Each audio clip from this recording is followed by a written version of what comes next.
has always faced one major critique from its haters: it's fake. For some reason, people who are anti-WWE can't get behind the idea of a predetermined outcome. Even Hall of Famer Kurt Angle thought that until he stepped into the ring. But what he did not realize was that the WWE would bring him more pain than real wrestling ever could, which means a lot coming from the man who won an Olympic gold medal with a literal broken neck. While millions around the world saw a triumphant American hero, deep down, Kurt Angle was suffering unimaginable physical pain and coping with the loss of several close friends and family members. But there was one way he could get relief from the physical and emotional toll, and that was by consuming a toxic cocktail of alcohol and prescription pills. I was taking 65 extra drinks Vicodin in a day. That's how out of control I got. And I was hiding it from the company. Kurt nearly died multiple times for a sport the world calls fake, but nothing about what he went through was pretend. This is the brutal and tragic story of Kurt Angle. There's an assumption that Kurt was this otherworldly child prodigy athlete, but that's not exactly true. Growing up in Lebanon, Pennsylvania, Kurt Angle lived and breathed contact sports. When he wasn't debating passionately about his favorite teams at the dinner table with his 5 older siblings, he was busy practicing as an amateur wrestler, something he picked up at just 7 years old. But being an athlete in a family of older, stronger athletes wasn't easy. Kurt has been open about how his early life was packed with one loss after another. I actually wasn't doing that well, and the documentary, Angle, they say I was a great athlete since I was born. That's not true. I was the worst athlete in my family, and that wasn't bad because everyone in my family were good athletes, but I lost a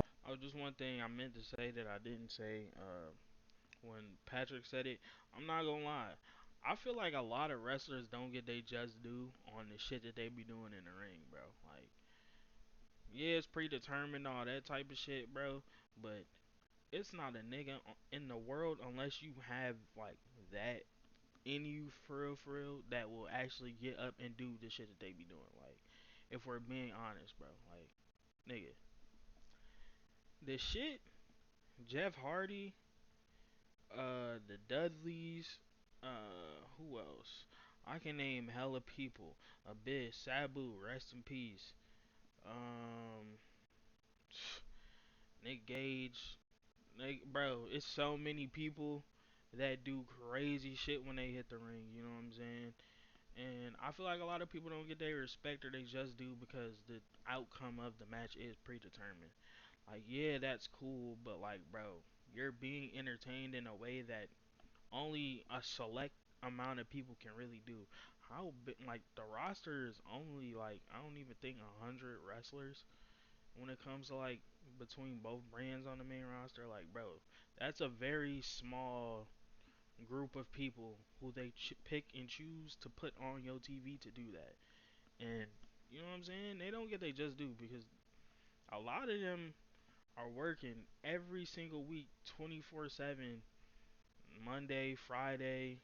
Like, that's a lot of shit to be doing back to back to back with not really that much off time. So like, you feel me? I feel like they don't get their respect for real. lot when I was younger. I cried a lot. I was a real crybaby. My family doubted if I'd ever be good at sports. From the start, it almost seemed like he was cursed. His life seemed to be going in the right direction in one moment, with hard work and perseverance, and then in another, he'd suddenly confront crippling tragedy that would push him closer to the edge. Starting in 1984, when he lost his father, David Angle, to a freak accident on the job. David was a construction worker, and one day when he went to get his lunch, he stepped on rebarb, lost his balance, and fell 13 feet onto the hard ground, breaking his shoulder and fracturing his skull. He was placed on life support, and Kurt's mother Jackie ultimately made the decision to end his suffering, weeping as she had to pull the plug on the man who held their family together. And this would have sent most others into a downward spiral. However, Kurt's dad said something to him just a year before, giving him the strength to keep fighting. He told me this the year before he died. He said, "You're gonna be the one." And I didn't didn't understand him, but he knew, for some reason, that I'd break out of this crybaby stage and end up being a great performer. So I didn't understand what he meant, and when he passed away the next year, I thought, my dad said I was going to be the one. I gotta start working hard now. And from that day forward, Kurt would carry the words of his late father in his head, praying before every competition with the belief that it would help him succeed. And as he dedicated his life to chasing a gold medal, he would end up with countless tragedies along the way. For 4 straight years, Kurt Angle put everything he had into preparing for the 1996 Summer Olympics. He was ranked second in the US World Team, yet he struggled to find his footing. As he began losing matches, his confidence took a significant hit. However, Kurt's father was not the only person who had faith in him. Olympic gold-winning wrestler Dave Schultz was quickly becoming his mentor and invited Kurt to train at Foxcatcher, a facility in Philadelphia owned by John DuPont. Dave told me that John DuPont started a wrestling club and he was going to be coaching there. And I thought, wow, this is a great opportunity. I said, do you think that they'd be interested in me? He said, if you win the NCAAs this year, I'm sure they will. And I did. I won the NCAAs that year. And, you know, Dave and John invited me to the farm. At the time, John DuPont's Foxcatcher Ranch was a camp for the global wrestling elite, partly because DuPont dumped massive amounts of his family fortune into the program, but mostly because it was home to the Schultz brothers, the only American brothers to win both world and Olympic gold and have more NCAA, US Open World, and Olympic titles than any other American brother combination in history. For Kurt, this wasn't just a chance to work with the greats. He really loved Dave and saw him as everything he had ever aspired to be. But Foxcatcher Ranch was far from a perfect environment, and hyper-focused athletes like Kurt and Dave could never predict how horrifying their experience would be. Chances are you know someone who has been seriously hurt in an accident. If that wasn't bad enough, they end up with huge bills from the hospital, making not only their health a concern, but also their And boy, I watched enough YouTube vids to know that it is a ad of hell incoming, nigga. Dead homies. Get away from them. Yep. Come on. Come on, chat. I really do this shit, bro. I know, you know what I'm saying?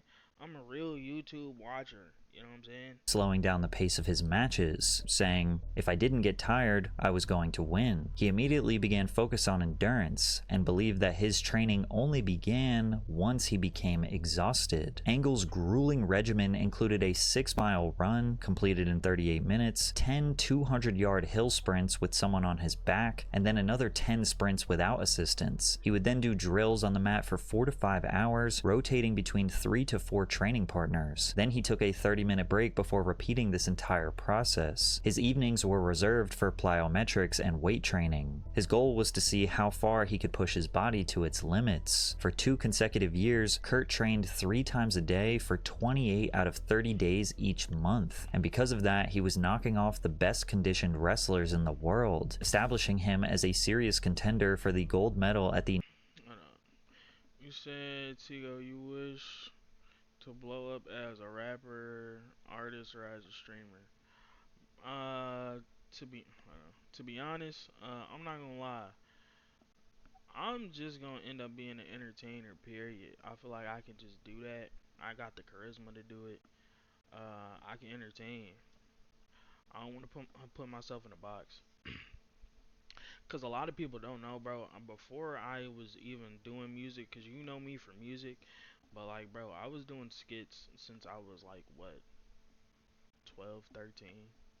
Before that, even before that, nigga, I was doing skits at like 10, shit, 10, 12, yeah, 10, 12 on Facebook, making skits and stuff like that. So, uh, rap really didn't. I didn't really even care or listen to music for real until I was like 15.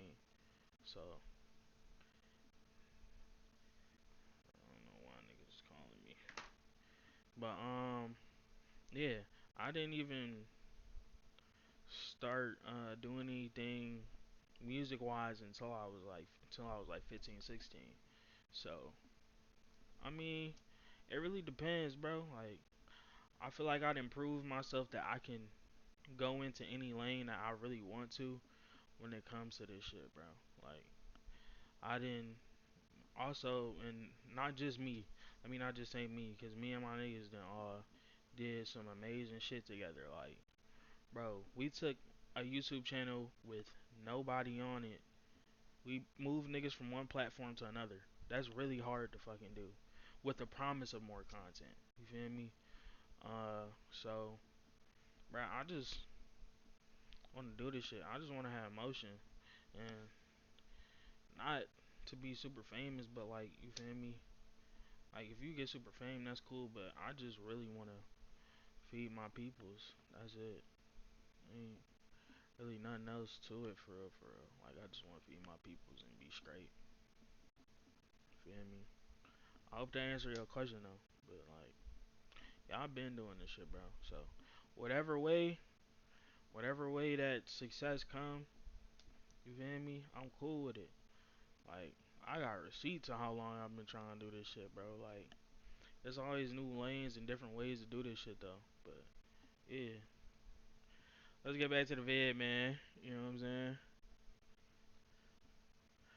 Hey, man, I appreciate it, Vaz. You know what's going on, man. 1996 Summer Olympics, but there was something lurking in the background that neither Dave nor Kurt could have seen coming. Foxcatcher's leader, John DuPont, was about to snap, and his mental decline was becoming more and more noticeable to residents of the ranch. Merry Christmas. Don't hurt yourself. The property changed to a militarized zone. I said, "Who are you afraid of?" And John said, "You never know who it might be." Uh-oh, it's getting a little more serious. I was really worried. You gotta get out of there.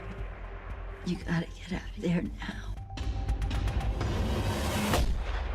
While it wasn't known by the general public at the time, John DuPont was a paranoid schizophrenic who had become fixated on creating a new legacy for the DuPont name. He had a creepy fixation with the Schultz brothers and other wrestlers living on his compound, turning it into a fortress, playing with firearms without warning and waving them in the faces of the wrestlers. He also told one wrestler that Foxcatcher would become a KKK organization and constantly had to be reassured by Dave that shadowy figures weren't coming out of the walls.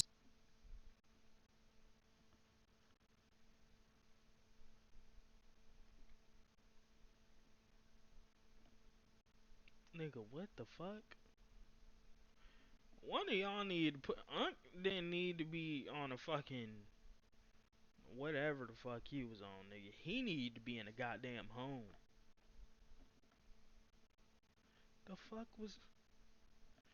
Yeah, bro. I ain't gonna lie. Unc ass was tweaking. All while he was drunk or high on random drugs. Dave Schultz's brother Mark would later describe how they felt scared, but they couldn't justify leaving with so little money. I was kind of trapped in a way because I was competing for the world championships, and there weren't a whole lot of options for me. Because I was an Olympic champion, I was so used to people treating me with respect. It just didn't occur to me that someone would be so underhanded. Eventually, after one too many gun-associated confrontations with DuPont, Mark vowed never to return. However, Dave returned to practice at the ranch regardless. He was in complete denial because of his own progress and the growth of great wrestlers like Kurt Angle. He believed that DuPont was a gift to the world of Olympic wrestling. He knew he was unstable, but DuPont was a frail old man and not a perceived threat to an Olympic gold medalist. Tragically, on January 26, 1996 at 2 p.m., John DuPont grabbed a .44 Magnum and ordered his security consultant to drive him to Dave Schultz's house. Dave's last words were, "Hi, boss," with a smile and a friendly wave. DuPont answered him with a gun pointed at his head. He screamed, "You got a problem with me?" and opened fire, shooting Schultz dead on the spot. Right after, DuPont's own security turned on him, but he managed to jump in his car, flee to his mansion, and hide from prying eyes as the whole SWAT team surrounded his house, managing to avoid arrest for days until they finally captured him. DuPont allegedly shot Olympic wrestling champion David Schultz. Schultz, who won a gold medal in the 1984 Summer Olympics, lived with his family in a home on the estate. It is at that home that police say DuPont... Bro, you really do not know, like, chat, you really do not know people's mental state at all, bro. Like, his brother knew some shit was going on. Some people, sometimes, bro, like, you gotta follow your gut, bro. Like, His brother knew, he knew, but he was just like, hey, bro, he just the old man, bro. It ain't gonna be shit going on. I'm cool. He wasn't even at the fucking shit. The nigga came to his crib, bro. Like, that's fucked up, bro. Rest in peace to Dave. Drove up and shot Schultz in the driveway. Schultz's wife, Nancy, was a witness to the event. The family's grief was evident on the face of Schultz's daughter as her mother explained their loss. My family must now turn its focus and energy to my children, Alexander and Danielle, who've had a very close relationship with their father and who are struggling to understand how and why this tragedy happened and how they will possibly fill this void in their lives. Just like that, a little girl lost a father, and wrestlers like Kurt Angle had to find out they lost a friend from the news. He had just talked to Dave earlier that day. Understandably, Kurt can't seem to talk about Dave's death without looking like he's on the verge of breaking down. Someone tuned into CNN in the office and saw that Dave Schultz was shot. They didn't say he was murdered, just that he got shot. I called Dave earlier that day and left him a message and told him I was coming out to Foxcatcher to train that week. I wanted to go out and have Dave train me. Dave was my coach at the time, and along with a couple other coaches, but Dave was my key coach. And it blew me away. I couldn't believe that DuPont killed him, but I knew that John DuPont was acting a little suspicious. You know, he was seemed like he was always sedated, some kind of drug, carrying a gun with him, around with him all the time. I mean, he was like a ticking time bomb. Facing the grief of losing yet another father figure, Kurt fully immersed himself in wrestling, training harder than he ever had before. He dominated his weight class during the 1996 US Open. However, during the semifinals, he failed to execute a move, landing face first on the mat. This impact resulted in a series of cracking and crunching sounds in his neck. After getting back on his feet, Angle realized he couldn't feel his arms. Despite this significant obstacle, Kurt continued to fight, gradually scoring points and eventually managing to secure a win. Following the match, he approached the trainer, who began to crack his neck, eliciting a sharp pain that coursed down his back and arms. 8 hours after the semifinals, Angle was set to compete in the finals against Kerry McCoy, one of the most accomplished wrestlers in US history. He considered taking a break, knowing that second place would still qualify him for the Olympic trials. But wanting to make Dave and his dad proud, he wrestled anyway, but he did do everything he could to avoid engaging in the match.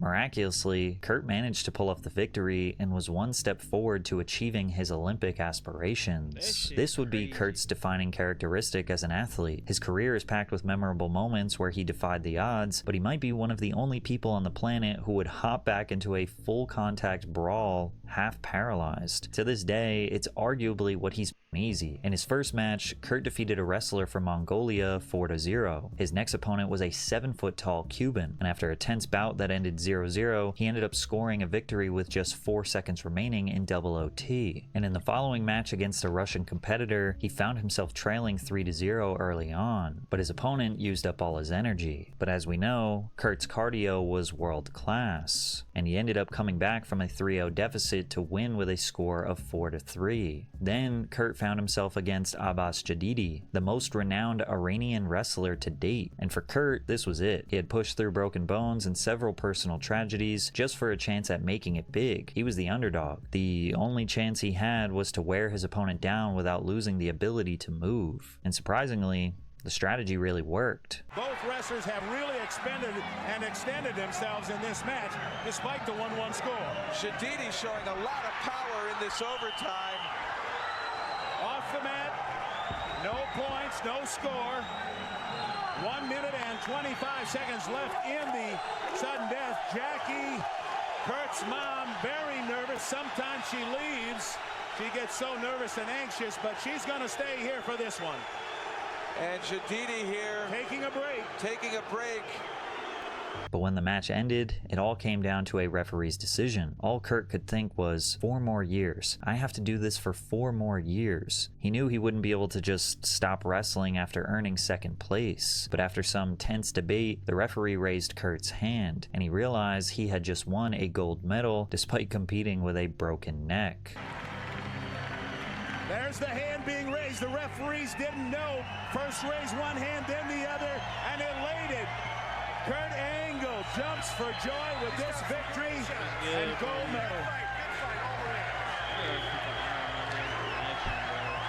And in that moment, it was as if the curse had been lifted. Kurt proved to himself, his dad, and his mentor, David Schultz, that he was one of the greatest athletes who had ever lived. It took a tremendous amount of strength and stamina to be a gold medalist wrestler, and to do it all with a broken neck, that was enough to make Kurt Angle a legend. But, legend or not, Kurt was still incredibly poor. There was a reason why Olympic wrestlers were willing to put up with a schizophrenic DuPont who was waving guns around and shouting at ghosts. The only way most Olympians made it out of poverty is if someone came along to capitalize on their hard-earned success. For Kurt, this would be Vince McMahon, the architect of the modern WWE, and it would become clear that the pain Kurt was feeling was far from over. He was going to break his body over and over again in the WWE, developing a brutal addiction and even more tragedy that would last him a lifetime. Following Kurt Angle's victory at the Olympics, he had the kind of storyline that would make any savvy businessman see dollar signs. The story about his dad, the connection to one of the greatest Olympic scandals of all time, and winning the gold while almost becoming paralyzed, it was something that wrestling fanatic Vince McMahon had been praying for since he started his pro wrestling empire. At the time, McMahon was willing to do anything that he could to legitimize his industry, and there was no better way to do it than to get an actual gold medalist on his team. And to get Angle's attention, McMahon rolled out the red carpet, sparing no expense to convince Kurt that this was his future. Kurt described the whole experience saying, "I didn't know what I was getting into. Going up there and them giving me the whole limo treatment and first class airfare and treating me like an important person, it was pretty cool. Going into Vince's office and talking to him was a bit overwhelming. I knew of him and what he's accomplished, and to meet with him, he straight up gave me a 10-year deal. This is what it is, and this is what you're gonna get. Take it or leave it." I asked him if I could talk to my agent first before I decided, and Vince said, "That's fine." The meeting wasn't that long, but I told him I was interested. I didn't know if I was gonna sign or not. And the offer McMahon gave Kurt was way more than the average pro wrestler at the time, who received a 10-year contract for $5 million. But surprisingly, Kurt rejected the initial offer. It was more money than he could have ever dreamed of, and yet he couldn't help but feel that this career change felt a little cheap and silly. If he signed with the WWF, he would have to accept scripted losses from people who would never come close to achieving what he did in 1996. Imagine being the actual best wrestler in the world, having won an Olympic gold medal against the highest level of competition possible, and then entering the WWF and fake fighting in front of a crowd that saw you fight legitimately with a broken neck. It may have felt like a serious step back, but after some thought in 1998, Kurt was convinced to try out for the WWF, accepting a contract within days and training under Dory Funk Jr. He debuted in the WWA, which is essentially the minor leagues, and from there, his attitude towards professional wrestling was starting to change. He knew that the fights in the ring were scripted, but he also started to understand that this didn't mean that there weren't quality athletes taking on serious risks. When I got to the WWE, my attitude changed. I started getting what it's all about and understanding it. It was actually in early 1998. I started watching it on TV. I started watching Monday Night Raw. What caught me was Austin, Rock, Undertaker, Triple H. It was a fun show to watch, and they were very athletic. I was really surprised at their athleticism. Seeing them go through the ring, the issue was, I still thought it was a bunch of stunts. I didn't know there was psychology and storytelling involved. That's what I thought. Pro wrestlers were Hollywood stuntmen. I didn't understand there was some wrestling involved in pro wrestling. It was an eye-opening experience for me. And after a year of matches and constant training, Kurt Angle had his first televised match at Survivor Series 1999, where he defeated Shawn Stasiak. From here, Angle proceeded to have one of the greatest rookie years in pro wrestling history. Kurt's rookie year, I don't think I was alive for it, bro, but the shit he was doing, like, the character of Kurt Angle, bro, like, it doesn't, like, I feel like he kind of doesn't get the respect he really fucking deserves, bro. Like, this nigga was doing amazing shit, bro. Like, yes, he's a professional athlete, he's a gold medalist, but, like, bro, Kurt, to really be okay with who you are, like, so much to where, like, he was a jokester, bro. Like, but Kurt was also serious. You feel me? Like he was really that nigga, bro. When it comes to doing this shit, bro. Like Kurt, like I don't know if he had ever see this video, but bro, like you were one of them dudes, bro. Like, and we still on his WWE run. Like we ain't even made it to where like, bro, TNA, bro, TNA Kurt Angle, bro, peak Kurt Angle, bro. That nigga was him, untouchable, unfuckwittable, bro. Like, bro, like, dog, the shit he was doing, he shouldn't have been able to do, bro. Like, wrestling with a broken neck multiple times, bro, coming back from it, and then putting on some of the best matches of his career, bro. Like, he was really one of them ones, bro. And it's a big shout outs to him, bro. Like, cause you have to get over a lot to even go into being a professional wrestler after being a actual fucking wrestler, bro. Like being in the sports entertainment side of wrestling from being a actual wrestler, bro. Like, come on, bro. Like, I don't think that shit gets talked about enough. Like, he's really one of them ones. Like, you feel me? You know, chat low as shit. Let me kind of make it a little bigger. But yeah, I don't think that shit really get talked about enough, bro. I'm gonna be honest. Like, he's really one of them niggas. No bullshit. He remained undefeated for 2 months, with his first loss coming at the Royal Rumble in January of 2000. The following month, he won both the European and Intercontinental Championships. His character initially presented him as a virtuous and patriotic figure, emphasizing his Olympic success and promoting his 3 I's: intensity, integrity, and intelligence. His moves in professional wrestling largely reflected his Olympic wrestling background. His signature moves included the angle slam and the ankle lock. This persona was originally designed to make him a role model and give some legitimacy to wrestling. However, his overly self-righteous demeanor and cocky and condescending attitude quickly turned him into a comedic heel. By 2003, Kurt Angle was more recognized for his pro wrestling career than his journey to Olympic gold. He had performed with industry legends like The Rock to win the WWF Championship, engaged in a feud with Stone Cold Steve Austin, and had generally proven this match with Shane, bro, like he has so many fucking matches. Kurt has so many matches that shape like who I was as a kid, bro. Like the match with Eddie, where Eddie took off that fucking boot and stole the undisputed championship, bro, at WrestleMania. Holy nigga, this match right here with Shane McMahon, bro. That's another person who don't get his respect, bro. Dog, him throwing he just kept throwing Shane against the glass until it fucking broke, bro. Like, dog. Kurt is one of them ones, bro. Like, his match with Brock at Mania, bro. Fuck, what's some other good Kurt matches, bro? He had bangers with Rey Mysterio. Like, bro, you one of them ones. To be the kind of athlete that was able to pull off incredible stunts while goofing off in a way that let audiences know he didn't take himself too seriously. But he was about to make history that would change the course of the WWE and that's the thing. Like, Kurt has such a, like, he was such a good, like, comedic character, but niggas knew once he hit them ropes, gang, you about to be in for one of the, like, some of the best wrestling, period, bro. And I'm not gonna lie, his matches with Chris Benoit was some fire shit. I'm sorry to say it, cause I know what Chris did was terrible. It was disgusting. It's despicable, and what he did fucks up his legacy. But I'm not gonna lie, those two, whenever they hit the ring, it was amazing.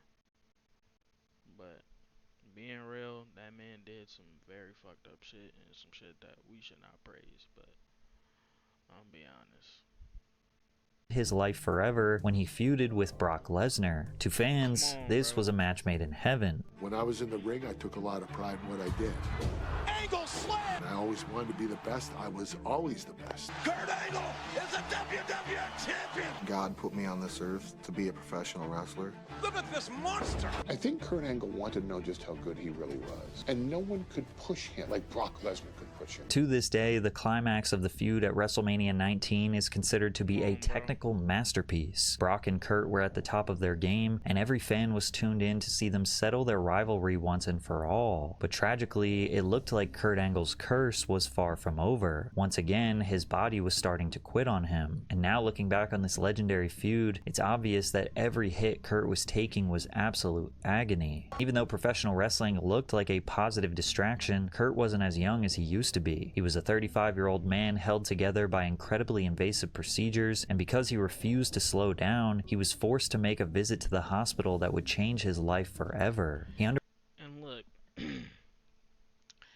it's also not just him not being wanting to slow down. It's also because if you get an injury at a certain point in time when it comes to wrestling, bro, your entire push can be halted completely, and you will never be at that point again. There's a lot of people in wrestling that went through that shit, bro. Mr. Kennedy, a very big, like, huge example of that, gang. Like, dog, Mr. Kennedy was supposed to be that nigga. He was supposed to get a world championship, bro. He was supposed to have a world title. He got misdiagnosed with some injury, so they say he was supposed to be out for months.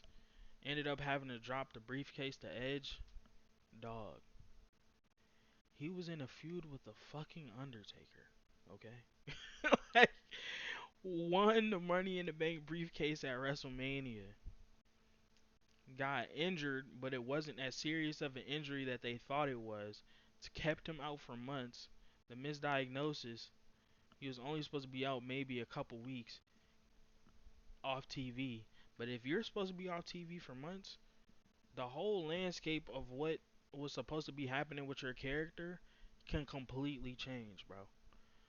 Like, Kurt really couldn't miss time because, you know what I'm saying, it's gonna fuck up his push, it's gonna fuck up the run and what he got going on, bro.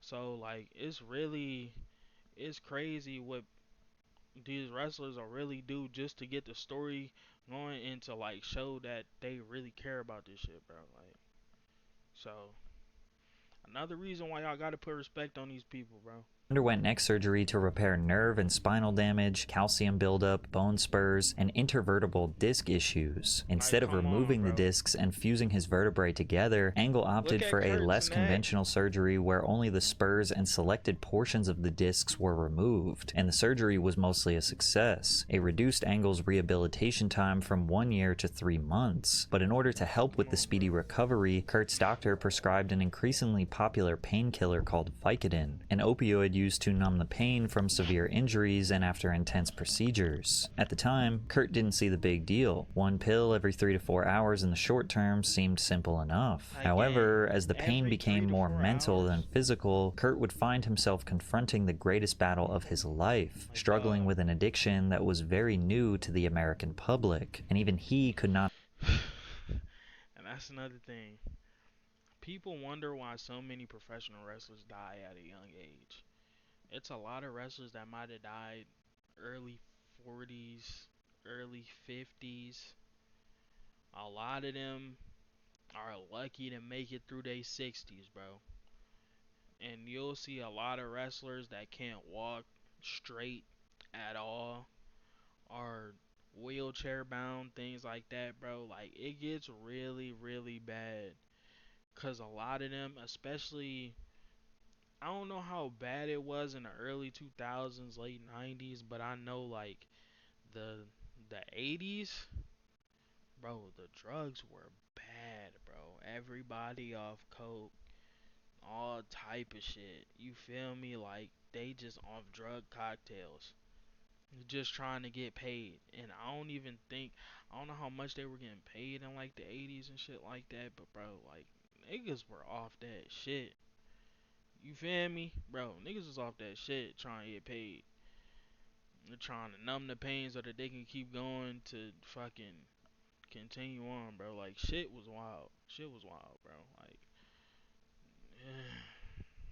Have predicted that his greatest rival wouldn't be on the mat or in the ring. This time, it would be against himself. Back in Virginia, his sister Leanne had been struggling financially. For a long time, she had been losing her self-worth after enduring 3 unhappy marriages, and to cope with the pain, she resorted to doing H. To finance her habit, Leanne frequently called Kurt asking for money. That was until he discovered she was spending it on drugs and had accumulated a debt of $35,000, prompting Kurt to insist that she move back to Pittsburgh to stay with their mother, or he wouldn't help with her debt. With no other options left, she returned home. Kurt settled her debts, and for a time, Leanne appeared to be doing well. But even though Kurt's sister was surrounded by family, she could not kick her dependence on the drug. Sticking to his word, Kurt chose not to speak with her after discovering she didn't stop, and in less than a year, she lost her life. She didn't get clean, so for the next 8 months I didn't talk to her. Then she overdosed. And this is what ultimately pushed Kurt over the edge. There's a saying that addiction is a family disease. One person may use it, but the whole family suffers. But what they forget to mention is that addiction itself often runs in the family. If one person is using, there's likely more suffering on the other side of the table. In his interview with Joe Rogan, Kurt explained that the loss of 2 family members was too much to handle, and his relationship with Vicodin was seriously spiraling out of control. So here I am, I'm in a hotel room, and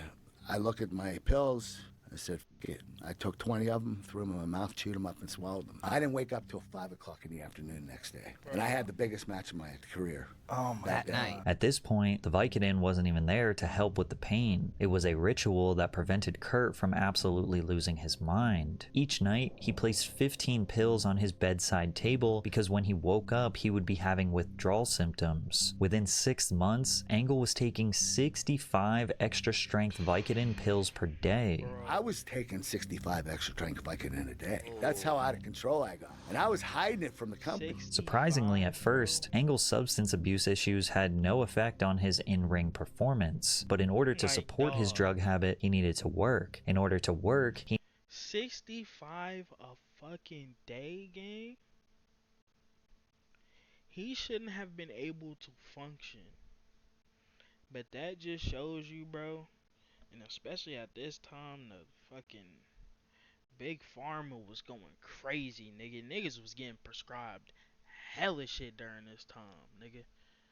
Vicodin, perks, all that shit, bro. The opiate, and like, nigga, that's what niggas is really dealing with, and that's why the fitness is as bad as it is. Like, dog, 65 a day? Shit, we thought it was bad, bro. I remember the SoundCloud niggas, bro. The Zen epidemic, holy. Had niggas in school off Zans. I am not niggas, by the way. But I knew niggas that off 8 perks and fucking Zan, like niggas was off 8 Zans. Taking them shits like they was just regular pills, bro. Like, shit was bad. I ain't gonna lie, bro. Like, so 65 a fucking day? Holy. He needed to endure the pain, and to mask the pain, he managed to justify taking enough pills to kill several full-grown men. He had a calendar to set up a schedule of when he would call each doctor to get a different script for more. He also had a contact in Mexico to get them illegally. Now, the pills became his top priority. Nothing else mattered. And in the following years, Angle's behavior would become so erratic that he did not recognize himself. It drove his life into the ground while destroying his reputation. In 2005, Angle was doing anything and everything to stay relevant and get more drug money, and this escalated in a feud with Booker T. For context, Booker T's wife, Charmel, entered the wrestling world as a WCW Nitro girl, later transitioning into an on-screen role as a manager and valet. In the WWE, Charmel became integral to Booker T's storylines, particularly during Another great fucking character. King Booker, bro. Hated this nigga. But Booker T was always that nigga to me when I was a kid, bro. I ain't gonna lie. Feel me? Spin a Rooney, nigga? And no, I will not. I'm not getting down doing none of that shit though. Don't even fucking try it, attempt it, say anything, nigga. I'm not the one, nigga. Okay? Fuck is you talking about? But Booker T is one of the funniest niggas in wrestling, period. He the reason I watch NXT. No bullshit. It sucked that Stephanie Valkyrie not there right now. Not gonna lie. Shout out to Jada Parker though. Love you, baby. No bullshit. His reign as King Booker, playing the role of Queen King Sharmell. Booker. And during his feud against Booker, Angle repeatedly harassed Sharmell, which included a segment where he claimed that he wanted to have, quote, beast sex with her. This was not only an extremely disturbing storyline created by Vince McMahon, but it was a moment that made Kurt realize just how desperate he was to stay in the limelight. I totally regret it. I didn't want any part of it. Even though I got to wrestle Booker, I'd rather not wrestle Booker than do what I had to do with Sharmell. He'd also later reveal that Vince instructed him to be a pervert, and that was something he never would have done if he weren't so drug dependent. Not gonna lie. We also Vince, while you did help create with the producers and the people that was there some really great memories for me as a child, bro, I also have to say you were a sick ass nigga. Bro, the shit Vince had niggas doing on screen, bro. Just to, for that nigga to laugh at it. Like, he wouldn't even really give a fuck. Bro, like, Vince did some wild shit. Like, he do shit just so he could laugh. Like, fuck up niggas' characters, they pushes, all type of shit. Just for comedy, nigga, for shits and gigs. Feel me? I like the shit, bro. The shit that he did to Zack Ryder, aka Matt Cardona, bro. The way that he had this nigga thrown off the side of a fucking stage. It had John Cena kiss his girl, his on-screen girl, bro. Just cause he got too over with the fans. That's some of the most hating shit ever, bro. It's a lot of politics in wrestling that's fucking crazy, bro. You get too popping, and for the fans liking you just for you being you, and they don't like it because they didn't get you over with the fans, so they'll fuck up your whole push. Bro, that shit's nuts, bro. Like, I ain't gonna lie. It also didn't help Kurt's mental state when in that same year, his friend and professional wrestling partner, Eddie Guerrero, died suddenly of heart failure. He was only 38 years old, and this made people reasonably assume that his early death had to do with his own battle in the past with drug and alcohol abuse. From there, Kurt's nosedive into substance abuse became more and more noticeable. Even Vince, who had been pushing him to his limits, scheduled a meeting with Kurt and expressed concerns about his health, recommending that he enter rehab. Kurt requested to be released by the company because at the time, he didn't think he had a problem, nor did he want to stop consuming painkillers. And in a later interview, he explained that he had become so focused that he had no idea what was going on in his personal life. Everything was devoted to wrestling. I had some regrets because I was just starting to get good when I quit WWE in 2006. I was just starting to come into my own. Where I was, not that I didn't have incredible matches there, I did from 2006 to 2001, but I started really becoming a seasoned veteran 6 years into my career, and that was right around 2006. He took a break for 3 months to lay low after Vince's intervention, but shocked fans shortly after when he signed a contract with TNA in October of 2006. And when he fucking did, chat. When he did, gang. Hold on, nigga. So I think my Discord might be down. My Discord sounds. Chat. Hold on. Y'all gotta understand. When that nigga Kurt Angle hit the fucking scene in TNA, he became a different type of nigga, bro. No bullshit. This is when, and we don't say Perk Angle no more to describe his character. He is peak Angle, because this was when this nigga was at his peak. This is when he was in his prime. This is when he became that nigga.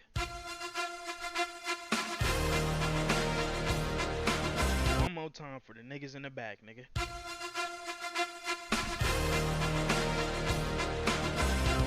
Dog, this era, this time, is when Kurt Angle became him. Okay?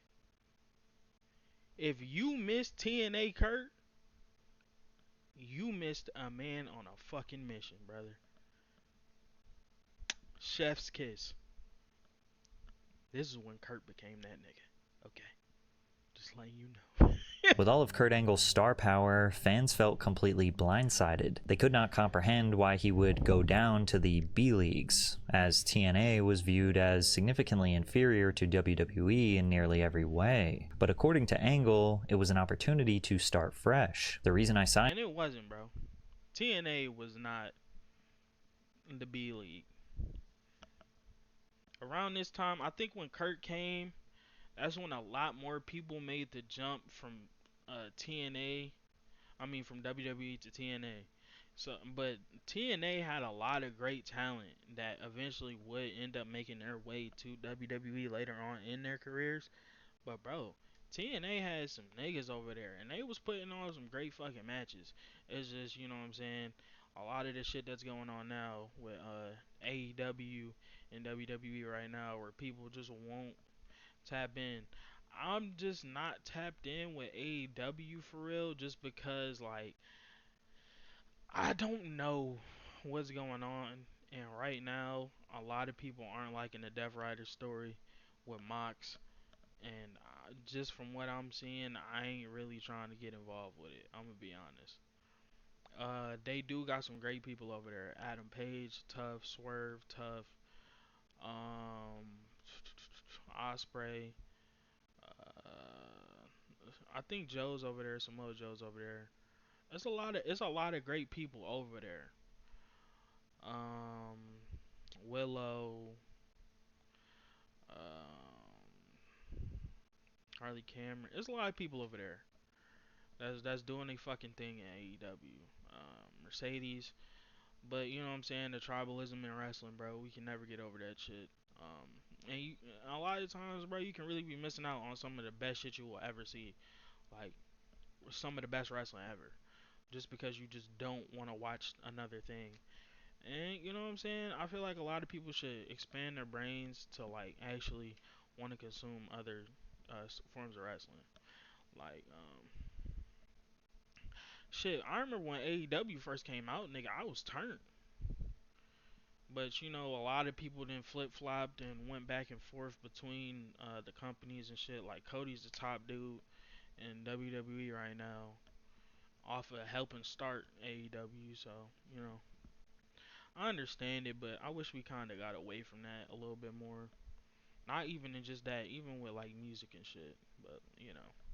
with TNA, and there's nothing wrong with this, but when you're in WWE, it's a huge company. It's bigger than you. There's nothing you can do. You can have the greatest career of all time. You're not going to make a bigger impression on the company itself. TNA, it's a smaller company, and you're the bigger name in the company. You're carrying the company on your back and making it into a WWE. You have a purpose that way. And to an extent, Angle was right. TNA gave him the ability to train new wrestlers, perform in memorable matches, and gave him more creative power to do what he wanted. But once again, Kurt was choosing his career over his mental health. He was making efforts to replace Vicodin, but with a controlled release morphine medication. And when this wasn't enough, he started to mix whatever he was taking with alcohol. I got my painkiller problem under control there because I found a doctor that got me on MS Contin. There are two morphine pills. They're very tiny, but they'll keep you from going through withdrawal. So I would take one in the morning, one at night, and no more painkillers. They were painkillers because they were morphine, but they were high dose. It was just two of them that I had to take. Well, I started having anxiety about breaking my neck over and over again, so they put me on Xanax. So now I'm taking Xanax. And then I switched to TNA, Impact Wrestling, and everybody drank there, so I started drinking alcohol. And this is where Kurt Angle really hit rock bottom. By 2007, Kurt Angle's relationship with alcohol was taking on on a life of its own, and now other lives were at risk. The first incident occurred when a witness saw him leave a bar, drive erratically, and nearly crash, leading to a DUI arrest. Although he was later found not guilty due to lack of evidence, it wasn't the wake-up call it should have been. In 2009, Kurt was arrested by the Moon Township Police Department after violating a protection of abuse order obtained by his girlfriend, Tranisha Biggers, who accused him of abuse and stalking. She had told the police that Engel had abused her physically, and he had been stalking her from outside a Starbucks. Tranisha reported to the police that Engel had taken possession of her BlackBerry cell phone, and she feared Engel was erasing text messages and photos that showed injuries she suffered during their altercation. Engel was arraigned on charges of harassment, and police found HGH and syringes in his car during the stop. According to the affidavit, Kurt told police the drug was prescribed to him legally. Once again, the charges were dropped after he and Tranisha reached an agreement to avoid contact with each other. But the last thing anyone should have done is let Kurt Engel back behind the wheel. On March, he failed a field sobriety test and was arrested shortly afterward. This time, Engel pled guilty to the charges and was sentenced on April 20th, 2011 to 1 year of unsupervised probation, a chemical dependence